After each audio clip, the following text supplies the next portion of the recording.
Let me hold it down. I don't think you have to do that.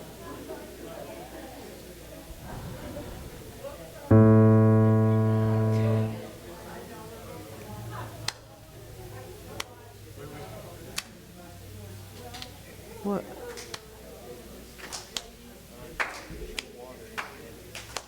Thank you for this day, Spirit. Thank you for this day. Thank you for this day, Spirit. Thank you for this day.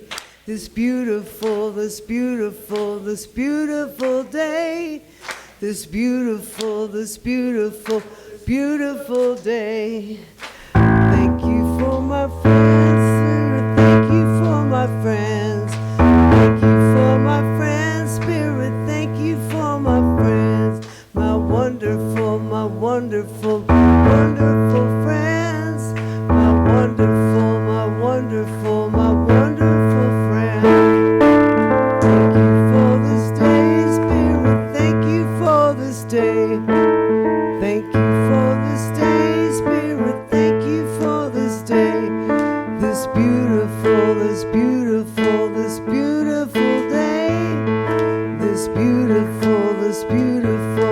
beautiful day.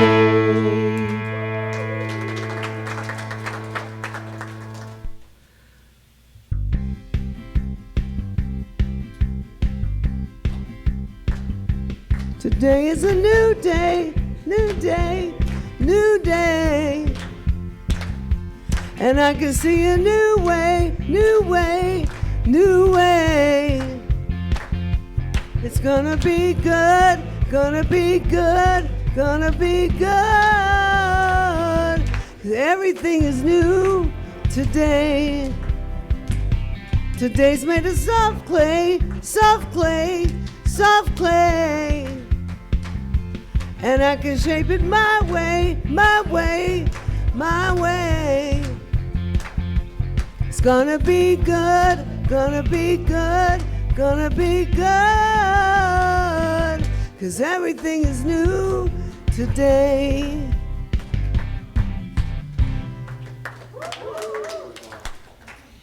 That's my cue. Good morning, everyone. Welcome, welcome to the Center for Spiritual Living in the heart of Las Cruces. My name is Teresa Valenzuela, and I'm a practitioner here at the center, where our vision is a world in loving partnership for the good of all. Welcome to anyone visiting for the first time. Trying to see, I can't read and see at the same time, the paper at the same time. But anyway, please, oh, that's not a good affirmation. Yes, I can see and read at the same time. Please help yourself to a packet of information. There's a little gift bag, and there's also a gift certificate to the bookstore. So if you're new, please pick up a bag of goodies.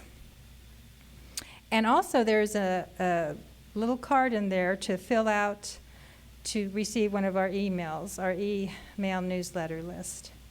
Thank you to all who attended last week's community discussion and action meeting.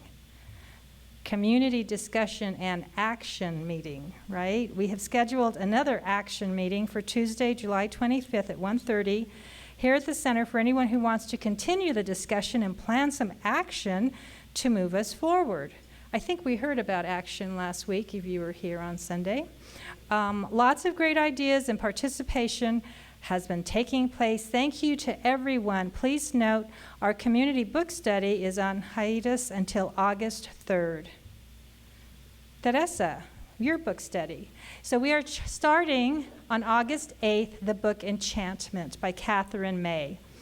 And I've just read this. This is not plugging. It's really not my book study. It's the CSL book study. But I just read the first 2 chapters. Amazing, amazing book. And I know you hear that from many of us that read books. But if you're interested in joining us, let me know.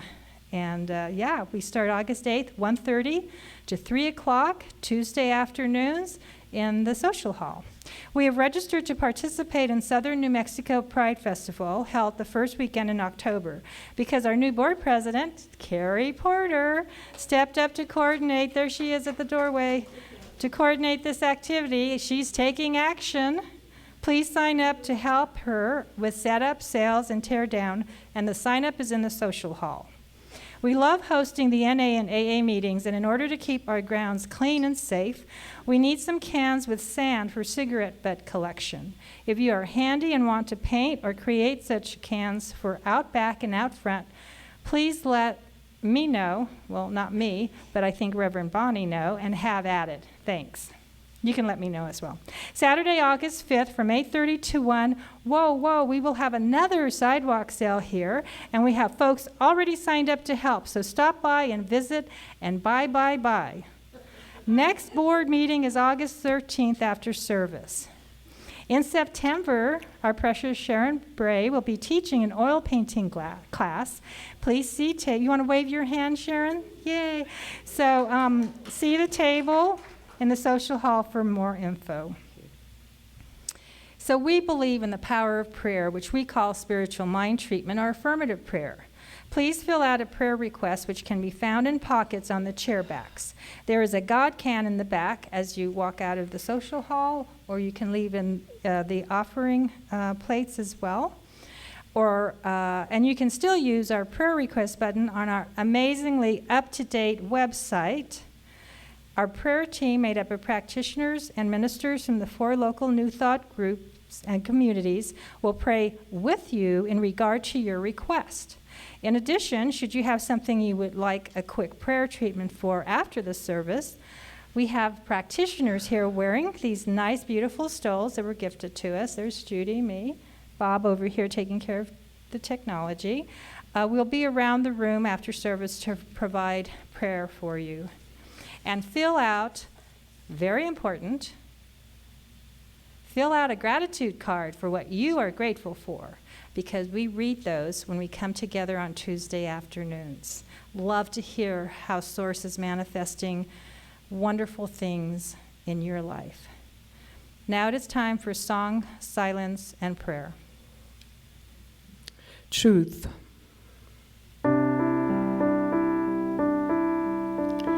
In this moment,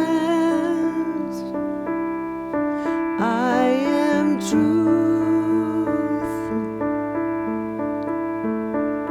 Truth is this moment.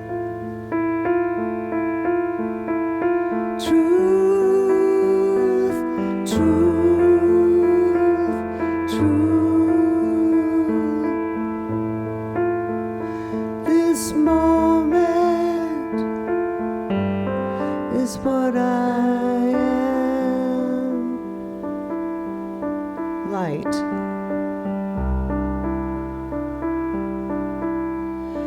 In this moment, I am light.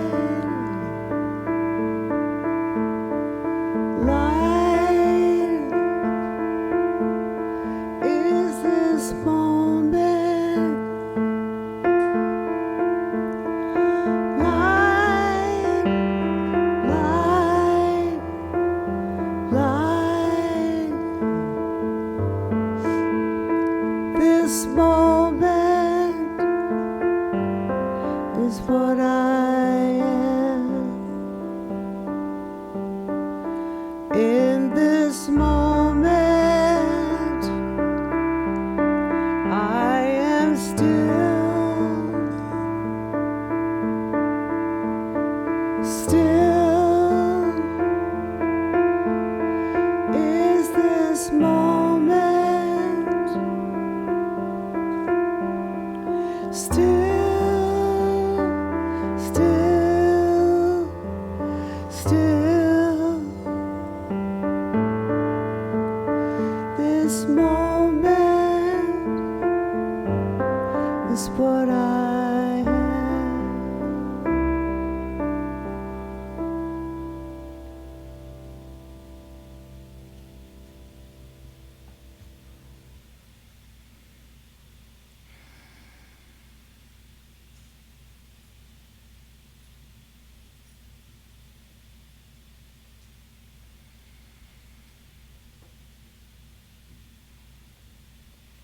So stepping into that place of gratitude for those beautiful, nourishing raindrops that were received by some of us last night.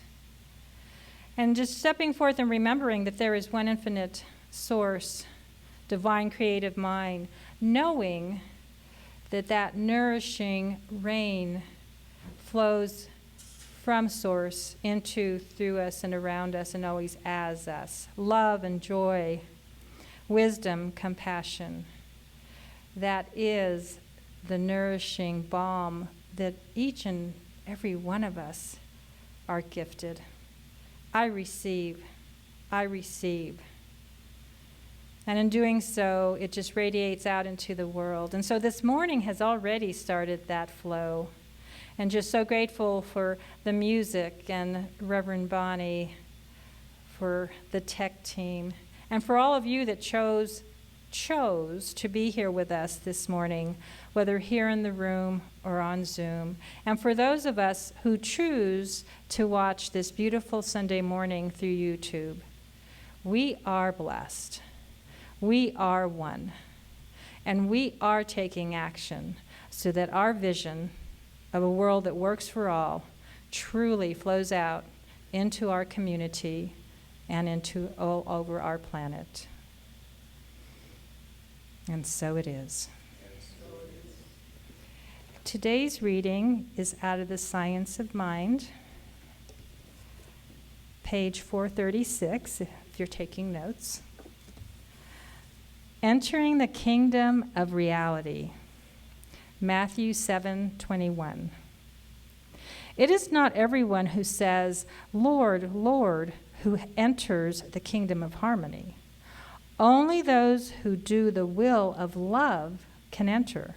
The temple of truth is approached by the pure in heart and entered by those who serve but one master, which is truth, with a big T.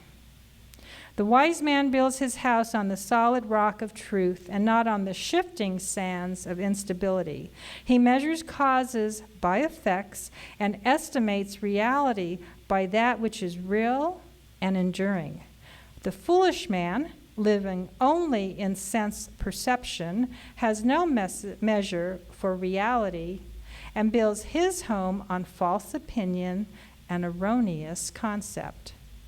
The vicissitudes of fortune upset his frail building. The storms of experience tear the walls apart, while the edifice falls about him in ruins. Truth alone endures to eternal day. And so it is.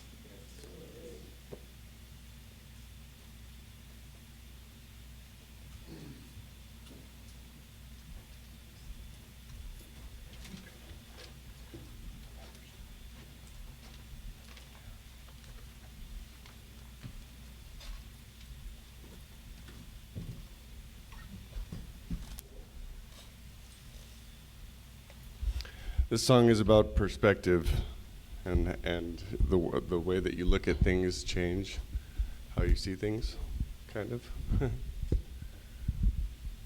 This is my son Colton, for anybody that doesn't know him.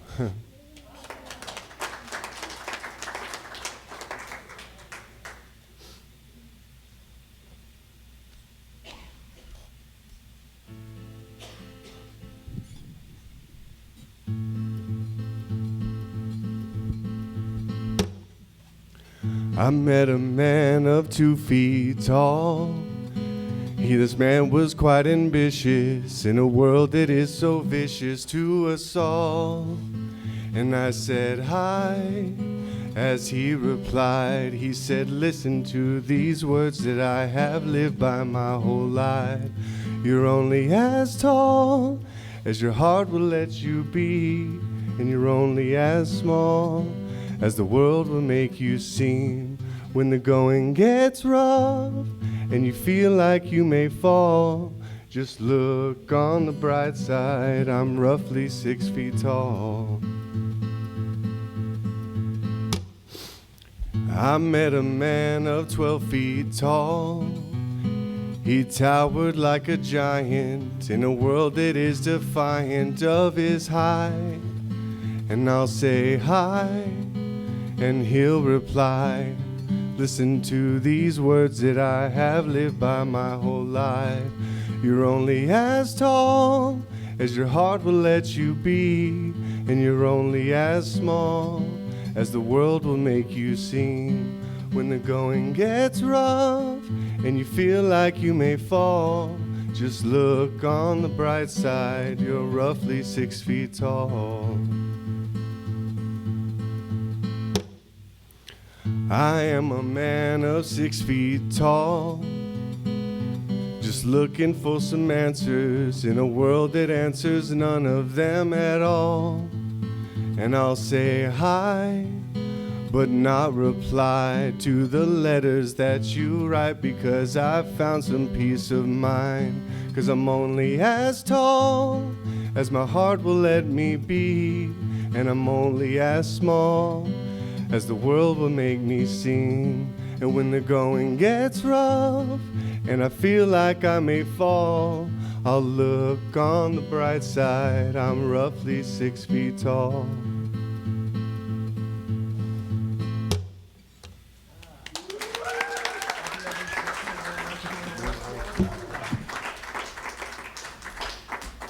Thank you. Trevor, it's so good to hear your voice in this building. Thanks for being here. Thanks, Mary Lynn, for starting this legacy of music in your family.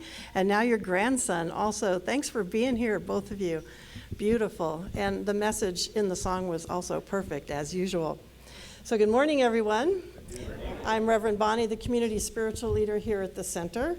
And this month, we are looking at the topic of speaking truth to circumstance. And we're celebrating this year with this idea of living out loud. And last week, we heard from Dorian Mason, Teresa's son. This is a wonderful son. We're passing along our teachings and our ways of being in the world. And he emphasized the importance of treating and moving our feet. I paraphrase it that way. He talked about the importance of action. When we speak truth to consequence, there needs to be action, not just talk. And so the term that we use, treat and move your feet, I wanted to look at that and say why. Why do we say it in that order, and what exactly does that mean? But before we go into that, just wanted to know, did anyone have some action that moved into their life this week because of this concept? Anything that you can share with me that you did this week because of listening to that talk and taking action to go with your words? Anyone gonna fess up? Well, maybe this talk today will continue to inspire you to think about action and how it is that can move in our lives. So we treat first. And we say that we treat first because that is the term that we use to consolidate this idea of a spiritual mind treatment, which is our term for affirmative prayer. It's the way that we pray. So we consolidate that into the term treat, and then move your feet talks about taking that action. And we treat first, we do prayer work first in order to align ourselves with Spirit, in order to gain clarity as to what it is we are experiencing and what it is we want to do to address what it is that we're experiencing to bring about that greater change. We want to make sure, like I talked about the first week of this month, that we are acting and not reacting, and that when we take action, that we're not doing denial of our part, denial, rebellion, or resignation. That resignation I talked about was, oh, poor me, I'm the victim. We're not moving into any of those when we take action. We are taking clear action based on what we get as our guide as we do the treatment work, as we do the prayer work. We are listening for that divine guidance. And then we align ourselves with that flow. The reading that Teresa did this morning was Ernest Holmes' interpretation of the Christian scriptures, Matthew 7:21.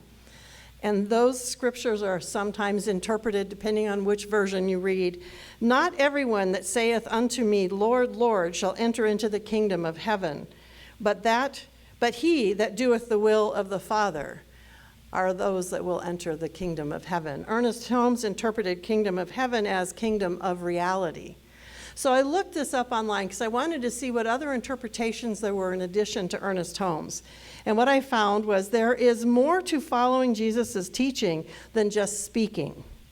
Listening without action is nothing but an empty vessel and could do more harm to others than it could do good. And so again, there's that call to action. And Ernest Holmes called the kingdom of heaven the kingdom of reality with a capital R. The reality of this world as it is meant to be. And what gets us into that kingdom are the works that we do of the Father, or as Ernest Holmes called it, the works of love, because God and love are one. So when we're doing love, we're doing the works of God or the Father. Dorian spoke about seeing and remembering the humanity in everyone involved in whatever the situation. He spoke to immigration and talked about how he saw the humanity in the guards as well as the people emigrating that he was spending time with. And we say we want to remember their humanity. We can also say that we see the God in everyone. We remember their humanity because we don't want to dehumanize anyone. We want to remember that every single human being on this planet is God expressing, has that divine spark within them, and that we are one with each and every person. So no matter which side of whatever the circumstance is that we're looking at, that we want to speak truth to, we remember that God is expressing through each and every individual and is there. That spark of humanity, that spark of the Spirit, the divine is within everyone.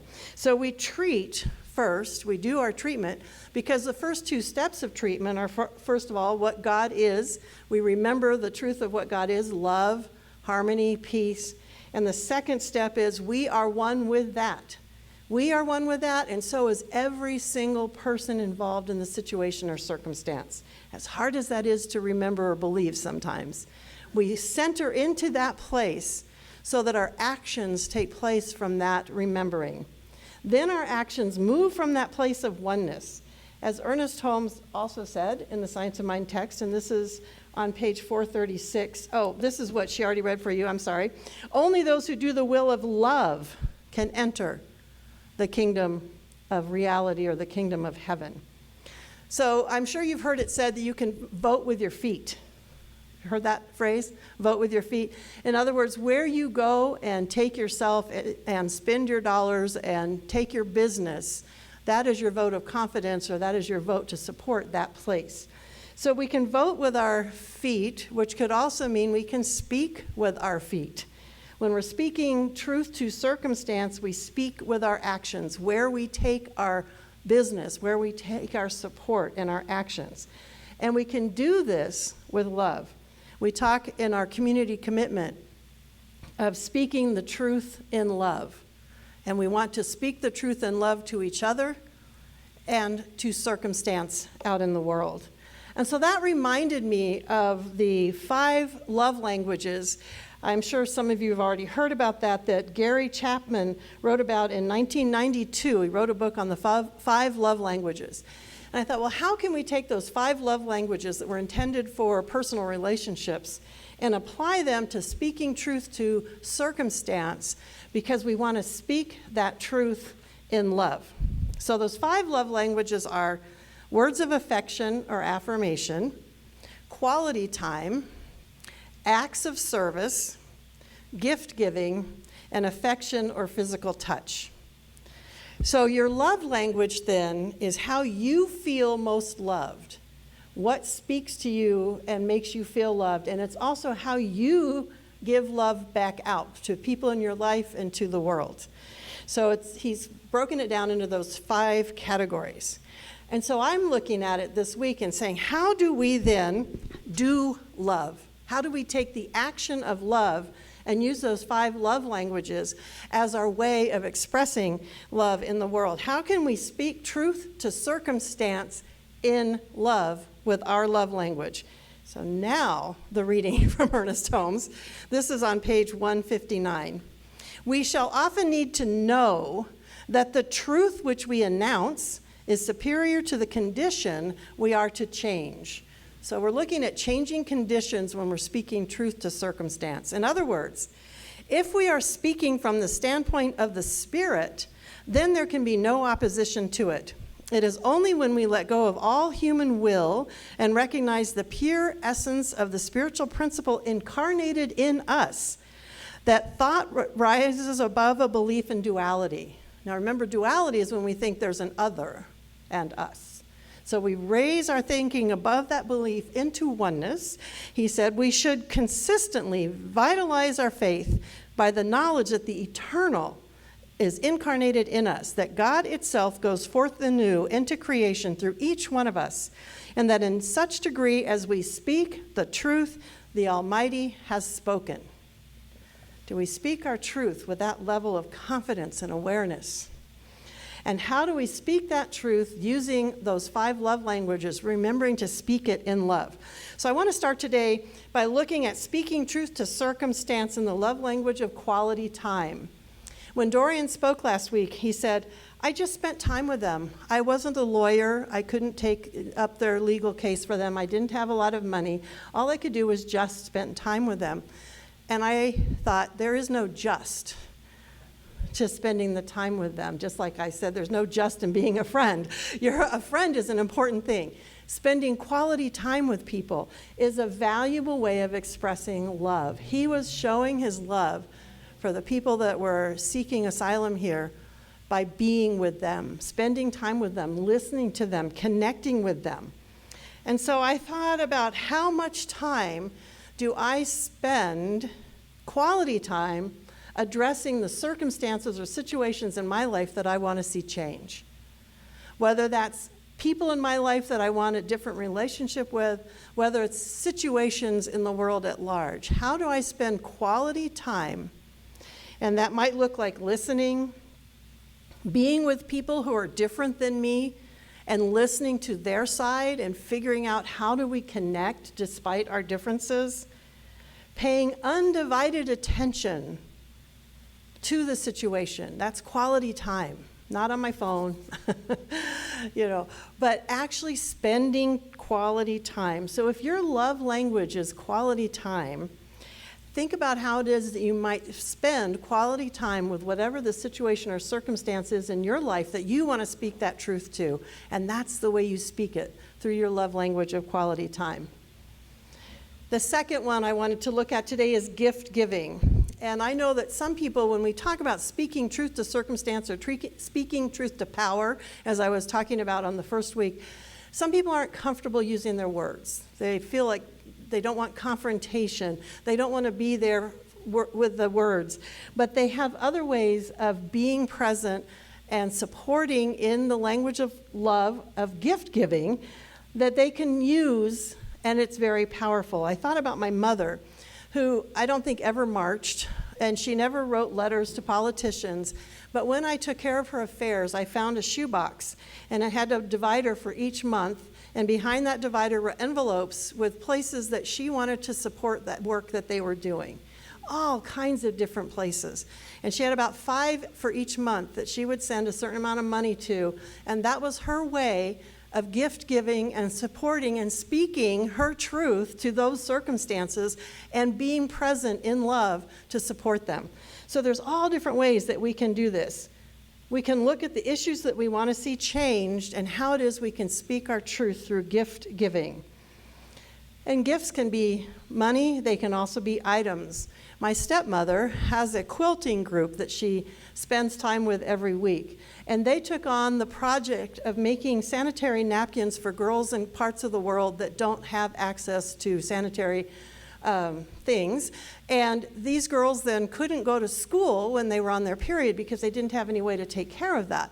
So these women were sewing beautiful quilted material, gorgeous little sanitary napkins, putting them in packets and sending them to places in the world so these girls had a way to take care of their needs, wash and reuse them, and still go to school. So that was a gift of a supply, an item that allowed for education for these girls. There's Doctors Without Borders that take medication and medical supplies into places.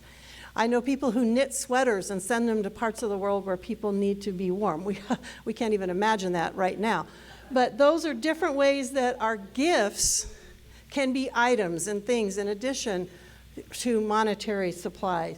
You've heard it said, put your money where your mouth is, and I have a little smiley in my little drawing here with all the little dollar signs across the teeth. Putting our money where our mouth is another way of speaking truth to circumstance.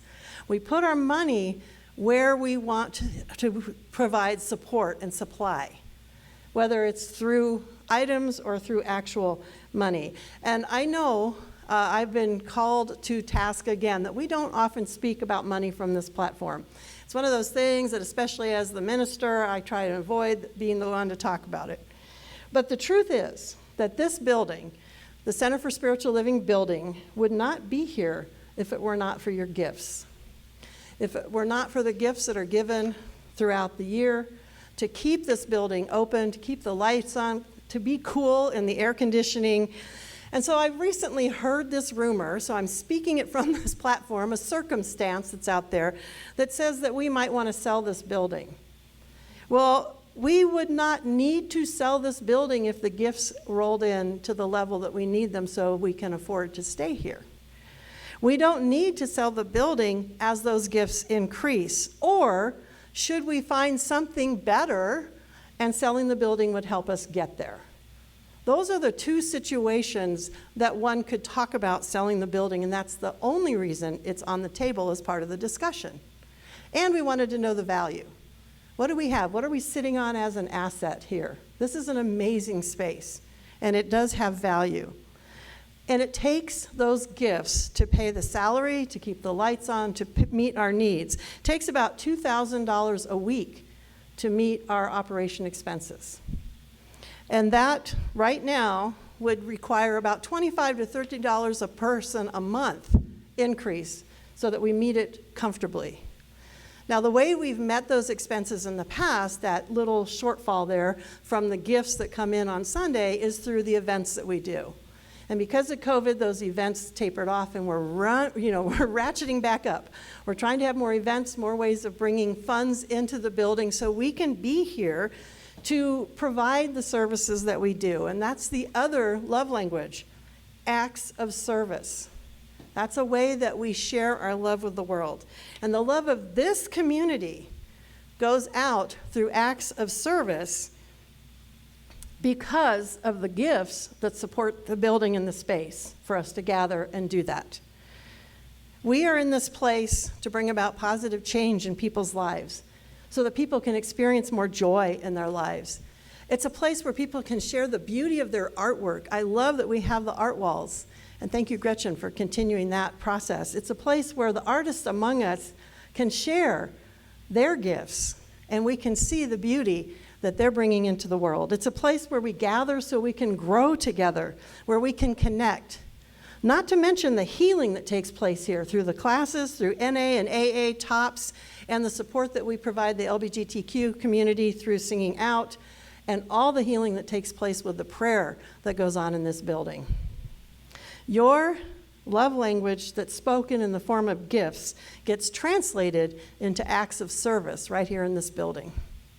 And so for that, I'm grateful. So the bottom line is there's no immediate plan to sell the building, and we would not sell without a plan for a new home and a new way of expressing in the world, and without a community-wide, and that includes our Unity Sister community, vote.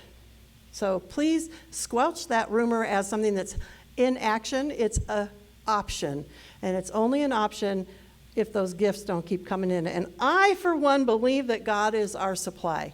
It's not just you all sitting out there this morning. God supplies the love that's in this building and the love languages that we speak into our community, the love that we speak to this circumstance that has showed up as a shortfall right now. God is our supply for that, and it comes in so many different ways. So I know that we are fully supported, and we will continue to be supported, and we will make decisions and actions from that place of being supported in the love that we bring into this community. In our community book, we've been studying this as a book study, and we will pick this back up in August.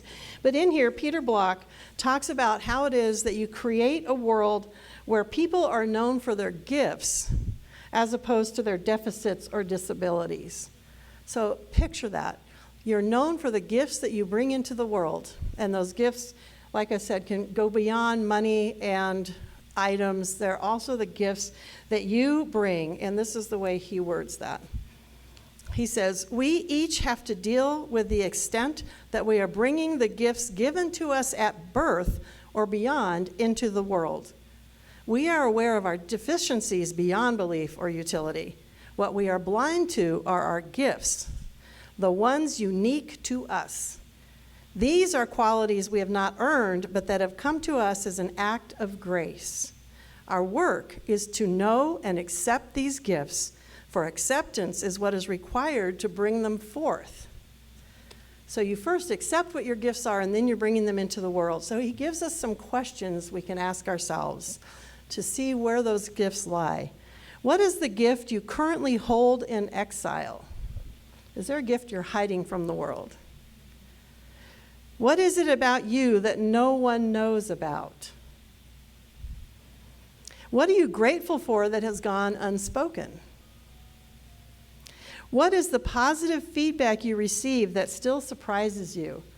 Now that one, I thought, wow, okay, so when people are giving you positive feedback, they're responding to the gifts that you're bringing into the world. So what is that? What are you getting positive feedback for? And can you see that as a gift that you're bringing? What is the gift that you have not fully acknowledged? He continues with, as with all conversations, there may be no immediate and clear answers to these questions. That doesn't matter. The questions themselves work on us. And when they are asked, this work is activated. And that's what we're seeking, is how we activate the gifts that we bring into this world. So, I think it's important for us to consider, beyond money and things, what it is that we have as gifts and how it is we speak those gifts as our love language to circumstance. We bring those gifts as part of our action toward whatever circumstances we're wanting to see shift in the world. And one more key part of the message that Peter Block gives us in regard to gifts is how we receive gifts and how we accept recognition for the gifts that are given. One of the love languages that I mentioned of the 5 is also words of affirmation. So when we receive a gift from someone, when we see someone sharing their gifts, we can acknowledge that with words of affirmation. We say, wow, I saw that you did this, or when you did this, I just felt this. And you're giving them words of affirmation, and that in and of itself is a love language. That's a way of expressing back to those gifts that you're seeing out there, your love and acceptance of them. And he said, when we receive these gifts, it's important to acknowledge them, and he said that the way we receive that acknowledgement is also important. He said, how often when someone gives you a compliment like that, or they says, I see this gift in you, and you go, oh, it's nothing, or, oh, you brought it out in me, or we deflect and deny the gifts that we've been given. And that's usually our response. And he talks about the importance of trying something else on instead. So when someone says, wow, you served me today by your gift of whatever it is that they're acknowledging in you, try on instead, thank you, I like hearing that. Or thank you for noticing. Or just plain old thank you. So there's ways that are important when people are giving us words of affirmation that we receive that also as a gift, and we acknowledge that they're recognizing the gifts in us.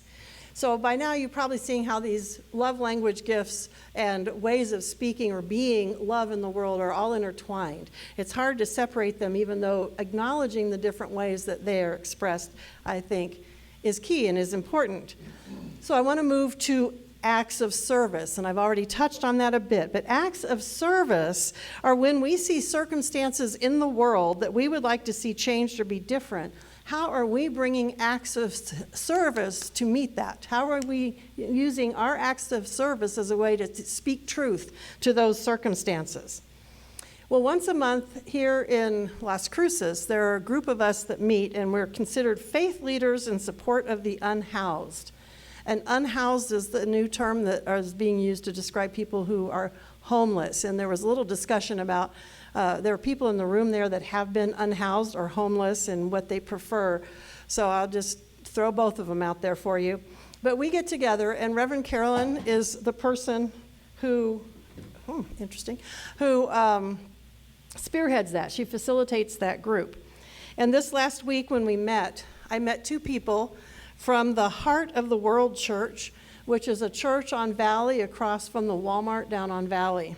Lovely individuals, just love pouring out of their eyes and their smiles.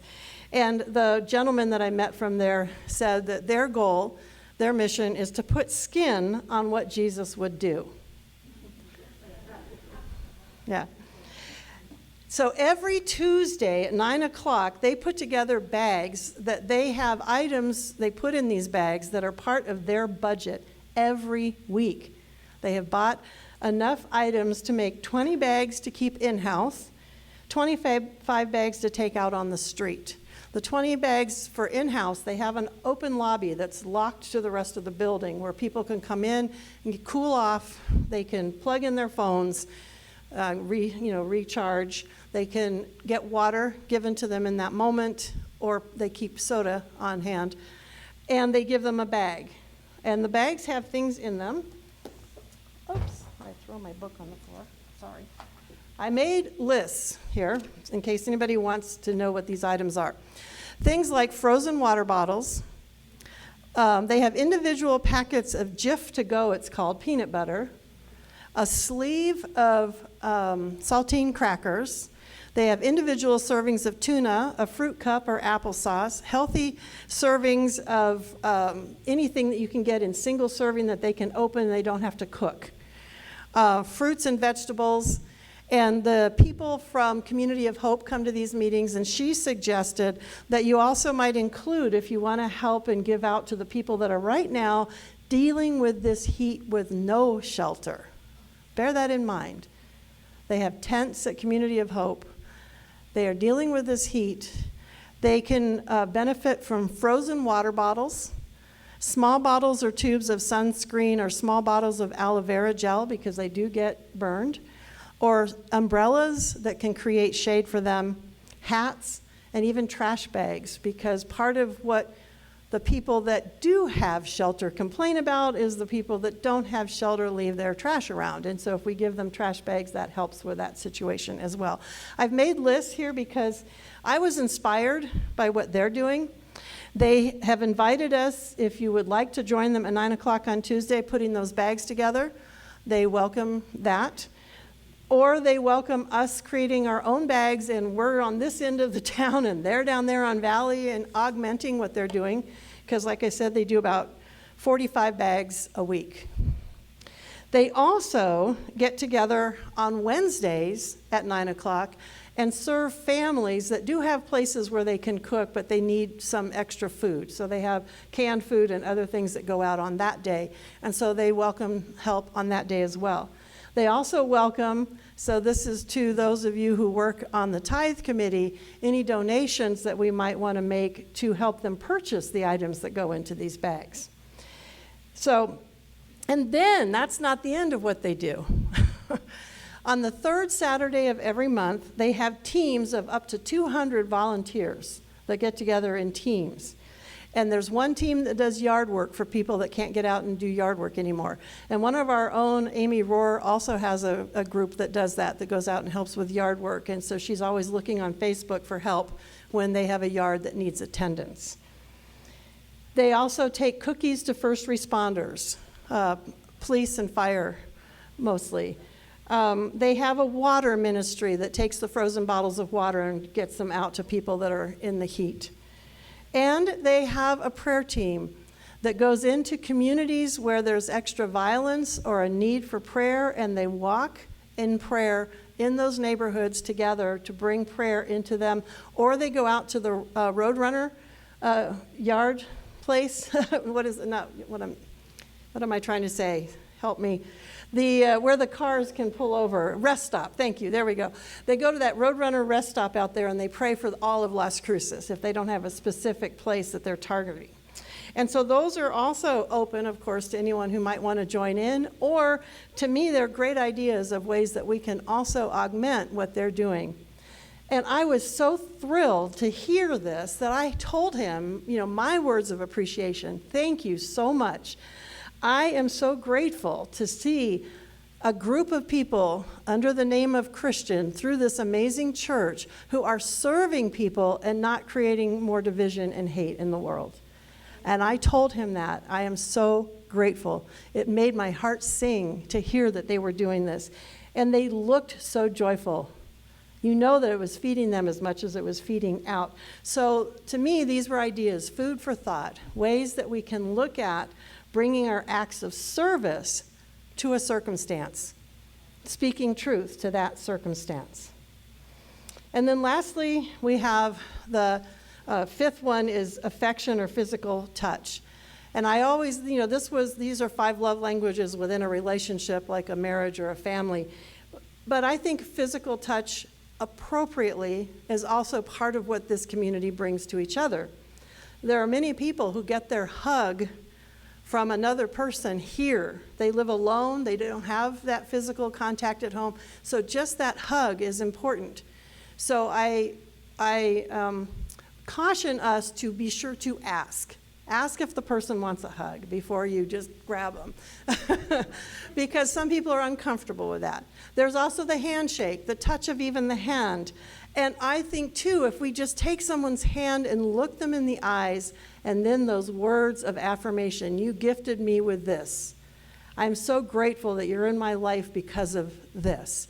But there's that touch as well as the words of affirmation. So in my mind, we can mix and match. We just need to be respectful in this community, how we bring about those the affection and physical touch. So I encourage you to ponder what your primary love language is. Quality time, words of affirmation or affection, gift giving, acts of service, or physical touch and affection. And how can you use your love language that most speaks to you and bring that as the way you speak truth to circumstance in the world, the circumstances that you want to see changed, the situations that you would like to have different in your personal life and in the greater world around us. And so I'm going to invite the practitioners to stand as we go within and contemplate this. To surround this room with their love and affection. And just take a moment to go within. Into that heart space where love speaks, where love moves us. And consider what your main love language is. How do you feel loved the most, and how do you express it? And then bring to mind a circumstance, a situation, some place where you might feel someone has power over you or another that you would like to see changed, a way that the world is expressing that you would like to see shift and heal. And then ask your higher self, how can I use my primary love language to speak truth to this circumstance?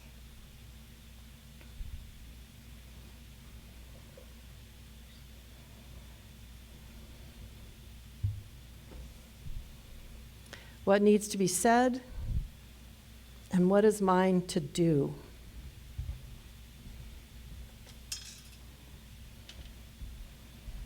I know that God is working in and through all of us as love and the language of love. And so knowing this, I am so grateful for this community, for the way that it shows up in the larger Las Cruces community and in the world, as love is spoken through each and every one of us in our own unique ways. I see us speaking an amazingly strong and loving truth to the circumstances in our lives and our world as we lift them to a higher vibration and allow that divine action to move through us into the world. So I am grateful for this coming together, for this time, and for this awareness as we say together, and so it is. Thank you.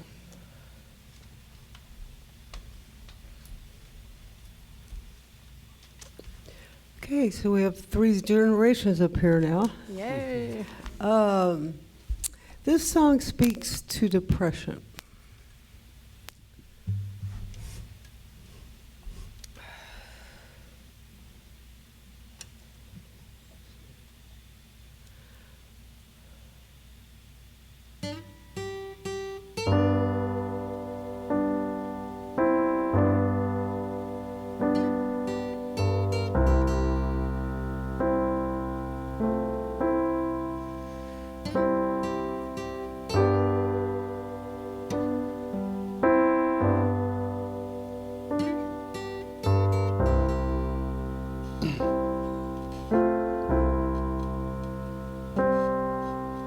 Gravity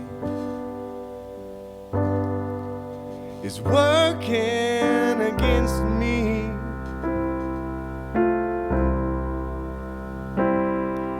And gravity,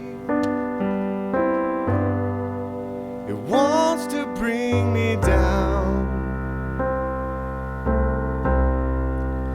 Oh, I'll never know what makes this man with all the love that his heart can stand. Dream of ways to throw it all away.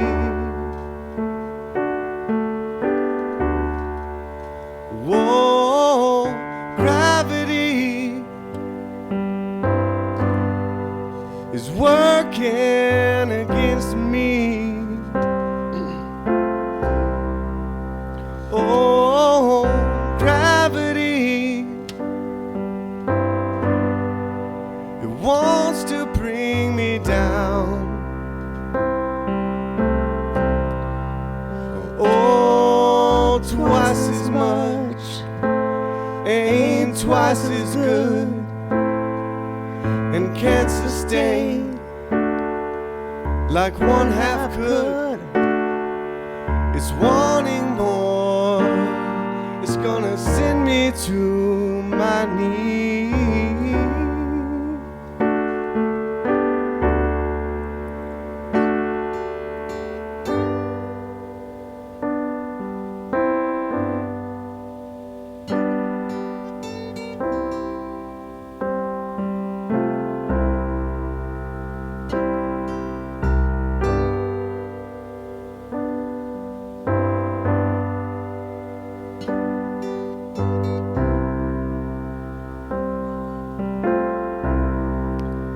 Whoa, gravity,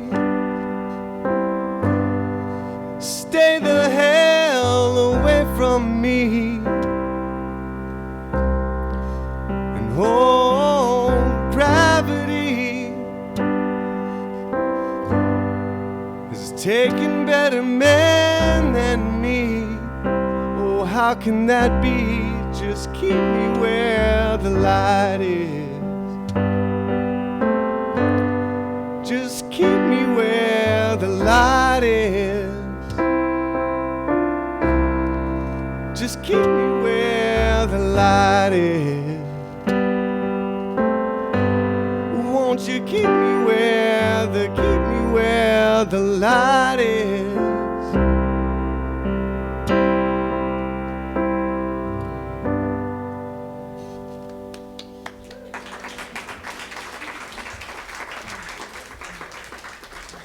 Once again, it is so good to have you all back in the building. Thank you, Mary Lynn, for stepping up today again. And Trevor for being here. And Colton, thank you. Thank you for playing.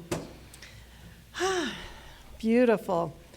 And so now it is the time that we consider giving back to this beautiful center that I just spoke about. And there are offering plates at both doors for when you leave. We're still not passing them hand to hand. And this month, the place that we are tithing 10%. So 10% of anything that comes into the center gets tithed back out, given back out to the community. There it is, the Distinguished Young Women of New Mexico. And this is one of the oldest and largest national scholarship programs for high school girls. It impacts their participation through learning life skills. They gain ways to help themselves with school as well as interviewing or finding jobs. So we've already been thanked for our first donation that we sent them, and they said, thank you so much for helping to provide scholarships and life skills training to New Mexico's high school junior and senior girls. So thank you, because again, 10% of all that comes through is helping to support them this month. And this is a 5-Sunday month, so they get one more Sunday as well, so I'm excited about that. So let's say our blessing together, our gratitude. Divine love, through me, blesses and multiplies all that I have, all that I give, and all that I receive. Thank you, God, in me. And we'll sing, I Am So Blessed. I am so blessed. I am so blessed. I am so grateful for all that I have. I am so blessed. I am so blessed. I am so grateful. I am so blessed. I am so blessed. I am so blessed. I am so grateful for all that I have. I am so blessed. I am so blessed. I am so grateful. I am so blessed. So as you remember how blessed you are this week, share that out in the world through your love and those different love languages that we're all speaking to the greater world.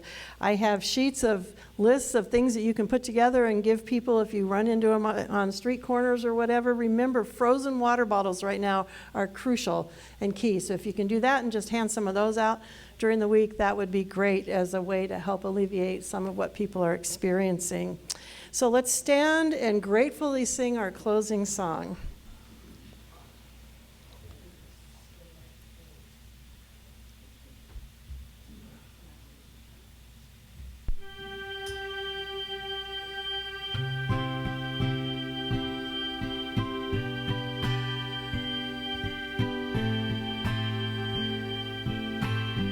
I leave here in peace. I step out in love. I know everything I meet is part of me, and I will not speak until I first think. Is it kind and true and needed?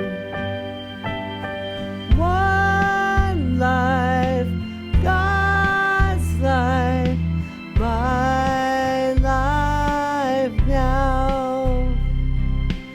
One life, God's life, my life now. I leave here in peace. I step out in love. I know everything I need is part of me, and I will not speak until I first think. Is it kind and true and needed? One life, God's life, my life now. One life, God's life, my life now. One life, God's life, my life now. You have a wonderful week. Don't forget, practitioners are here to pray with you.